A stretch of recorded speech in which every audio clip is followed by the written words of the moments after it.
Divorce के case इतने क्यों बढ़ रहे हैं? सोशल मीडिया की वजह से। सोशल मीडिया की वजह से कैसे, मतलब?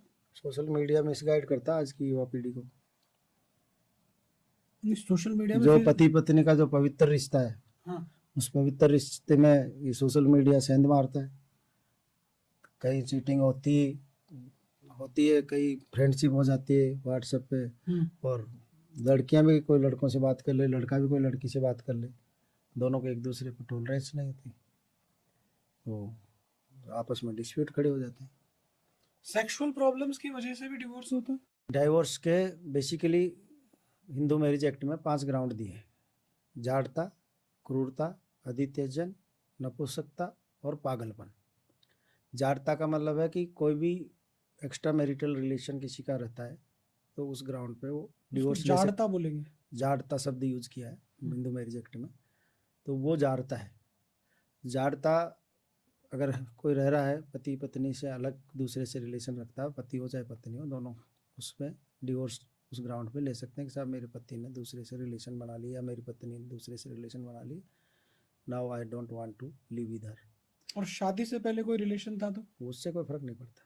कि मुझे शादी हो गई अब हिंदू नहीं है। मैरिज एक्ट इसके लिए प्रोहिबिशन नहीं देता। नहीं, एक जैसे बार शादी शादी हो, से पहले कोई रिलेशन था, अब पत्नी को पता चल गया और वो अलग होना चाहे, न वो ग्राउंड नहीं मिलेगा। शादी से पहले अगर आपका रिलेशन है और आप बाद में पता चला तो उससे आपको डिवोर्स नहीं मिलेगी। अच्छा। शादी के बाद ही अगर आप कहीं एक्स्ट्रा मैरिटल रिलेशन में जाते हैं तो दोनों को डिवोर्स का ग्राउंड अवेलेबल। दूसरा, क्रूरता, कोई मारपीट करता है, डिसरेस्पेक्ट करता है या फैमिली मेम्बर के साथ मिसबिहेव, चाहे लड़का हो चाहे लड़की हो, दोनों में से कोई भी करता है तो क्रूरता की श्रेणी में आता है और उस ग्राउंड पे भी डिवोर्स मिलता है। अधित्यजन मतलब लगातार पति पत्नी 2 साल से अलग रह रहे हैं, एक दूसरे का त्याग कर रखा है, तो उसे डेजर्शन बोलते हैं इंग्लिश में। डेजर्शन के ग्राउंड पे भी डिवोर्स मिलता है।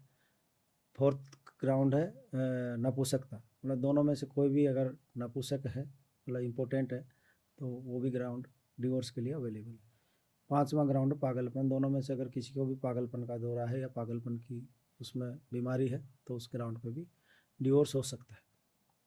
ये 5 ग्राउंड अवेलेबल है डिवोर्स के। नपुंसकता को कोर्ट कैसे डिसाइड करेगा? वो मेडिकल साइंस से करेंगे, या तो वो खुद डिवोर्स लेने के बाद, जैसे कई बार लड़के के खिलाफ लड़की फॉल्स एलिगेशन लगा देती है तो फिर वो मेडिकल साइंस ही उसमें काम आती है।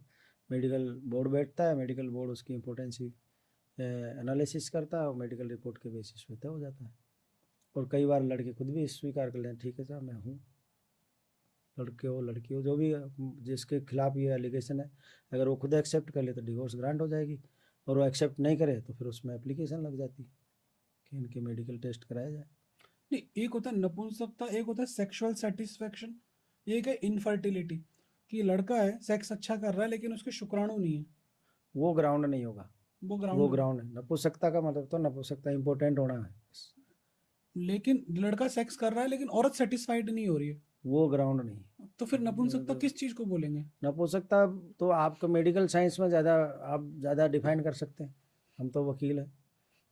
हम तो वो जो मेडिकल रिपोर्ट देती है वो डॉक्टर्स लिखते हैं कि he is important, medical board decide करता है उसके सारे टेस्ट करके, तो फिर हम तय कर लेते हैं भैया ये इम्पोर्टेंट।